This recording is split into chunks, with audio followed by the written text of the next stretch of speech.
This copyrighted telecast may not be reproduced, retransmitted, or used in any form without the authorized written consent of NASCAR Broadcasting. NASCAR would like to thank all of our loyal fans for your continued support, and we hope you enjoyed today's broadcast. Following Chad McCumbee, I know those guys hooked up a lot in yesterday's final practice to see how their cars would work together. We have trouble out of the three. That's Brent Brevac. Brent started this race 25th, and it doesn't look like he's going to have the finish he was hoping for. I think he may have a wheel bearing or something going. Maybe holding on to a top 10 spot after making that move. Actually, all the way back to 12. Smoke coming out of the 15 of Kyle Fowler. Looks like he has problems now. Fowler moves to the inside of the racetrack. The smoke continuing to come out. Kyle was running in the third spot. It looked a disappointing finish potentially for Kyle Fowler here at Talladega. Ty Dillon, the young man. Oh, we've got smoke coming out of Terry Jones's number 30. A huge plume of smoke. That's just as he crossed the start-finish line, and the caution comes out.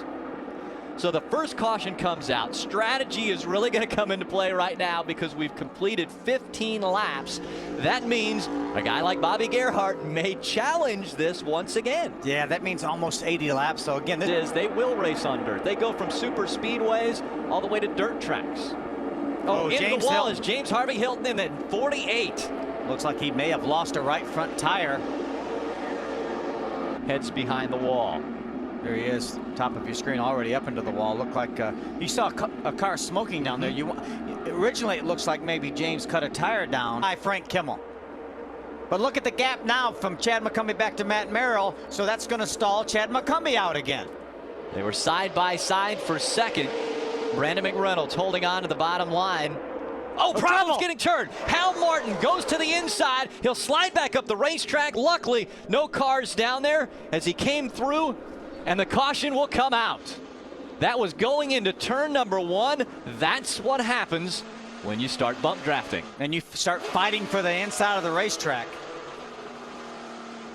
You see the steering wheel vibrate. I think Hal Martin has at least one flat tire more than likely.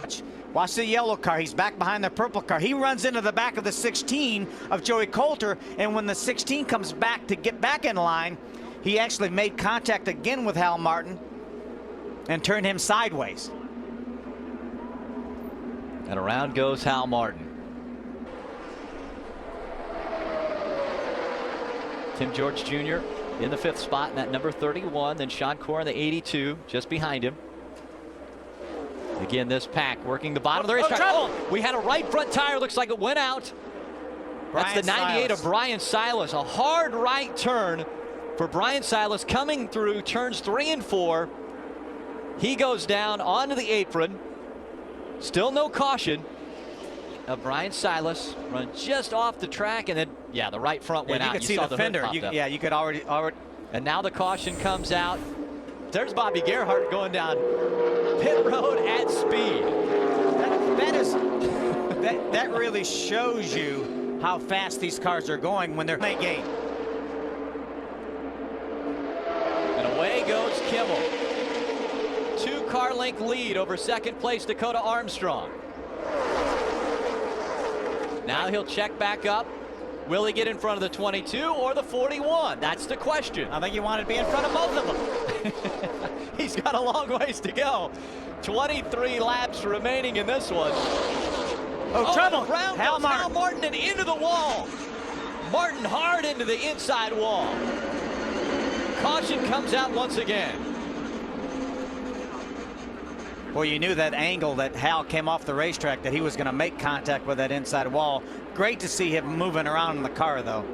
Let's take another look. There we are right there. You see the 17 of Chris Buescher gets against his back bumper, and probably Hal Martin was hitting the brakes because he was against the front bumper or the back bumper of the car in front of him. We get another view right here. Front. They shot past the 44, and around goes the 31 of Tim George Jr. right across the nose of Frank Kimmel. Back up the racetrack goes Tim George Jr. and the caution comes out. It looked like Tim tried to get in line. He didn't have quite enough room. Frank was there. And it's a 1-car incident. How about that for Tim George Jr.? Right in the middle of that lead pack, and it's a 1-car incident. Slides back up the racetrack, but no one near enough. And so everyone avoids Tim George Jr. keeps it going. See how much damage on that incident. Quite a bit of damage to the right front corner of that Menards Ford. Take another look at what just happened. See, Tim George is on the outside. He's going to try to get down in front of the 44, behind the 4. He just didn't quite have him cleared. He wasn't there. Frank held his ground. I don't think he had time to even slam on the brakes and let him in if he'd have wanted to. And if he would have, the accordion effect, he probably would have got run into the back of and got spun around, and then we would have only 8 laps of racing to go. Grant Enfinger doesn't want to get too big a lead. That'll give those guys momentum. Look at Frank Kimmel dive to the outside of Buscher. Kimmel has Ty Dillon behind him. They're working together. That 2-car tandem is going to go quickly to the front. Where will Grant Enfinger end up? Look at the momentum that the 44 is going to have. The only choice Enfinger had was to block him. Disappointing. He tried to, it didn't work. Disappointing for the 4 of Brandon McReynolds as all the excitement is taking place on the racetrack there on pit road. Kimmel back in front of the field. And Brandon McReynolds now just leaving pit road, a lap and a half behind. And he'll have to come up to speed and will have no one to help draft with him. So Kimmel, Ty Dillon, 1 and 2. Grant Enfinger now running 3rd. Chris Buscher right behind him. There's Brett Hudson.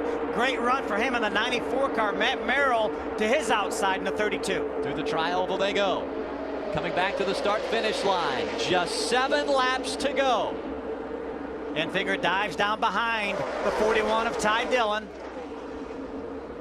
Matt Merrill now is leading that outside pack. He has Dakota Armstrong behind him and Bobby Gerhart. They're side by side for 5th. That outside line making a run. You always have to worry about the 5 of Bobby Gerhart. If you think you're going to win this race, he is always in contention.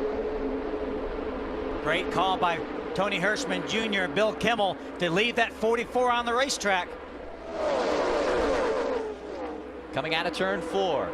This time, 6 laps of racing to go. Kimmel and Dillon, 1 and 2. If Dakota Armstrong could get against that back bumper of the 32 of Matt Merrill, they could make a run at him. And you mentioned it's all about timing. 6 laps to go. A lot of time still in this race. The inside line still dominant until the 2-car tandem works. There's Pierre Bourque 6 behind the 16 of Joey Coulter. That's Chad Hockenbraw, the 58 on the inside. All these cars still on the lead lap. Bobby Gerhart moves to the inside line now, trying to get by that 2-car tandem that was in front of him. He will get past those 2. That hookup didn't work between the 32 and the 22. Gerhart's going to need somebody to work with. Now, we're getting awful tight up front. Buscher gets pushed out. Bump drafting taking place, and Buscher shuffles out to the outside. How about Tommy Hessert after that damage on pit road? He's back in this fight. Tommy Hessert moved back up into the 6th position. Right behind Scott Lagasse. Kimmel, Ty Dillon, Grant Enfinger. Hudson, Lagasse, Buscher, Hessert. But Will Vaught, we haven't talked a whole lot about him. He's up in the top 10 in that 51 car. Will Vaught just behind Tom Hessert. Ooh, Tom almost opened up the bottom of the racetrack there for just a moment. Less than 5 laps to go. When they cross the stripe this time, it'll be 4 to go. The strategy. Who will you go with on the final lap? That'll be the big question, and how long do you stay with them? Now, the 94 gets into the 36. We'll try to give him a shove. Doesn't do any good to shove them down there. They have to be out of line to use that momentum. Bob Dillner, what's that 44 team thinking with just 4 laps to go? Well, not only are they worrying about fuel mileage right now, Frank Kimmel just came on the radio and said, I got a bad vibration in the right front of that machine. Remember that contact with that 41 car. Right now, a big concern on Frank Kimmel's mind. How about Grant Enfinger gets shoved to the outside, loses that 3rd spot to Brett Hudson. And doesn't have any help behind him. So Enfinger now shuffling back. Out in front, Kimmel, Ty Dillon, 3 laps to go. Ray. Hudson put Enfinger out. They pushed him up too tight, and Billy O'Day saw that. He said, if I see that 94 coming up to push on you, I'm going to let you know you're going to have to make a hard right to go around that 44. He said Hudson is really pushing strong, even sometimes in the corner. It's coming down to it, only 3 laps to go. Could be the biggest moment of some of these drivers' lives right here. Winning at Talladega Superspeedway. Frank Kimmel's been to victory lane before. Ty Dillon, Brett Hudson, Scott Lagasse Jr., Tom Hessert, Will Vaught. Bobby Gerhart back in 7th. He's also been to victory lane. He's on the outside. He's trying to make that second line move. When they come to the stripe, it'll be 2 laps of racing to go. Can Kimmel hang on? When will Ty Dillon make his move? Lagasse jumps to the outside in front of Gerhart. Gerhart, does he want to tuck in behind the 25? No, he moves to the outside. He'll hang out Scott Lagasse Jr. Now, here comes Bobby Gerhart, challenging for the lead on the outside. He had a push from Matt Merrill in the 32. Gerhart, now with a big gap behind him, has no help. He's hung out on the outside. When will that second line catch up to him? And will they get behind him, or will he be hung out? He's trying to figure out who's going to emerge, the 17 or the 32. He wants the one with momentum. Still in front, Frank Kimmel. Behind him, Ty Dillon, the veteran. Bobby Gerhart on the outside. Lagasse hung out to dry in the middle. Coming down for 1 lap to go, coming down for the white. Through the tri-oval, side by side for the lead. Here comes Bobby Gerhart to the outside. Who'll have the lead with 1 to go? Kimmel has it by 1 foot. 1 lap to go at Talladega. Ty Dillon hooked right up to the back of Kimmel. They ease away from the 5 of Gerhart for now. Gaps between the top 3. Kimmel, less than half a lap to go to get back to victory lane in the Arca Racing Series. Ty Dillon closing in now. Bobby Gerhart still on the outside, trying to get a draft, trying to make it 9 wins for his career. Ty Dillon looks to the outside. He's got to do something. It opens up the bottom for Hudson. Here they come out of turn number 4. Kimmel, the closest to the start-finish line. Dillon makes his move to the outside as they close in on the tri-oval. Does he have enough time? Here comes Kimmel through the tri-oval. Here comes Dillon at the stripe. It's Ty Dillon winning this one. How about that? He used the 5 car of Bobby Gerhart for momentum.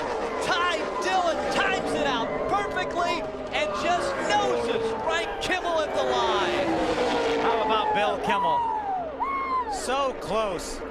What a great job they did. They just were a victim at the end of the race there. Ty Dillon ran a masterful race today. Led most of the start of this race. And then just at the last moment makes the perfect pass on Frank Kimmel and gets his win. There he sees Gerhart up there. He knows he's going to need a push to try to move behind him. You see him move out. Now he's going to try to get behind Gerhart to get that momentum. He leaves Frank by himself. Frank Kimmel hung out, coming through the tri-oval, and oh so close. Take a look at how close this is at the stripe. Look at those guys battling 4 wide behind them. Look at Brian Rose, the Matt 19 Merrill. jumped to the outside. Matt Merrill, Lagasse in the middle. Through the tri-oval, it's still Kimmel by half a car length. And then the surge right as they come to the stripe, and Ty Dillon beats Frank Kimmel by a half a car length. Great strategy by Scott Nassett and his. This copyrighted telecast may not be reproduced, retransmitted, or used in any form without the authorized written consent of NASCAR Broadcasting. NASCAR would like to thank all of our loyal fans for your continued support, and we hope you enjoyed today's broadcast.